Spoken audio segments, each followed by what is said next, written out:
नमस्कार। आजकल पूरी दुनिया में देश का अपमान हो रहा है। वर्ल्ड इकोनॉमिक फोरम से लेकर द इकोनॉमिस्ट और वॉशिंगटन पोस्ट जैसे अंतर्राष्ट्रीय अखबार हमारे देश के बारे में अच्छा नहीं लिख रहे हैं। आखिर कौन है इसका जिम्मेदार? आखिर पिछले 6 साल में ऐसा क्या हो गया कि पूरी दुनिया जो हमारे देश को इकोनॉमिक पावर हाउस कहती थी, अब वही लोग हमारे देश को अपमानित कर रहे हैं?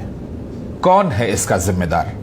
क्या खुद भारत की सरकार की नीतियां, या सरकार को चलाने वाली सबसे बड़ी पार्टी? देखिए द इकोनॉमिस्ट के कुछ कवर पेज।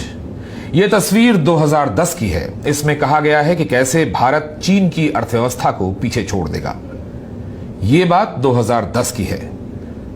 फिर 2014 में मोदी जी आए, लेकिन उनके आने से पहले, उनके आने की आहट को पाकर द इकोनॉमिस्ट ने कवर पेज पर कहा कि क्या मोदी भारत को बचाएंगे या बर्बाद कर देंगे। याद कीजिए मोदी जी ने क्या कहा था। ये 5-6 साल पहले की बात है। मैं याद दिलाता हूं। उन्होंने कहा था कि भारत को वे विश्व गुरु बनाना चाहते हैं। बड़े बड़े अर्थशास्त्री और व्यापारी आज ये कह रहे हैं कि अर्थव्यवस्था चौपट हो चुकी है। और सोने पे सुहागा ये कि मोदी सरकार की नीतियों का हवाला देते हुए अंतर्राष्ट्रीय मीडिया अब ये कहने लगा है कि भारत के प्रधानमंत्री नरेंद्र मोदी दुनिया के सबसे बड़े लोकतंत्र के लिए खतरा बन चुके हैं। ये हम नहीं कह रहे हैं, ये अंतर्राष्ट्रीय मीडिया कह रहा है और अंतर्राष्ट्रीय कॉर्पोरेट वर्ल्ड कह रहा है। द इकोनॉमिस्ट ने भाजपा के चुनाव चिन्ह के साथ अब ये कवर पेज बनाया है कि भारत असहिष्णु हो गया है, इनटॉलरेंट इंडिया। ये हेडिंग लगाई गई है। अब आप ही बताइए, ये देश का अपमान है कि नहीं? कौन है इसका जिम्मेदार? वर्ल्ड इकोनॉमिक फोरम में जॉर्ज सोरोस ने अपने भाषण में जो कहा, वो चौंकाने वाला बयान है। जॉर्ज सोरोस अमेरिका के बहुत बड़े उद्योगपति हैं, व्यापारी हैं और समाज सेवा के लिए काम करने के लिए जाने जाते हैं।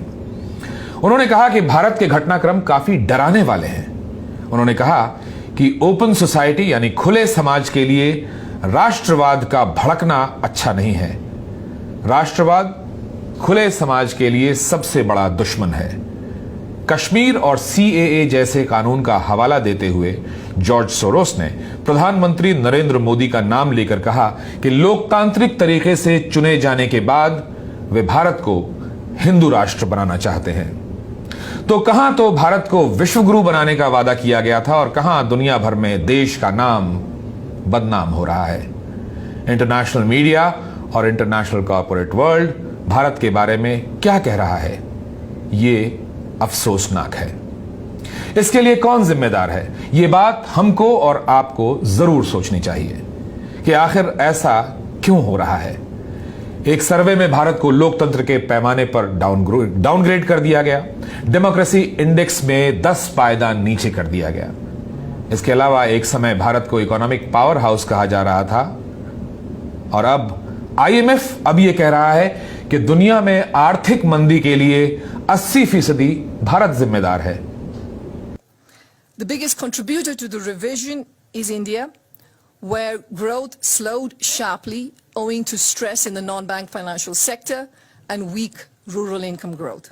ये देश का अपमान नहीं है तो और क्या है? कौन है इसका जिम्मेदार? नमस्कार।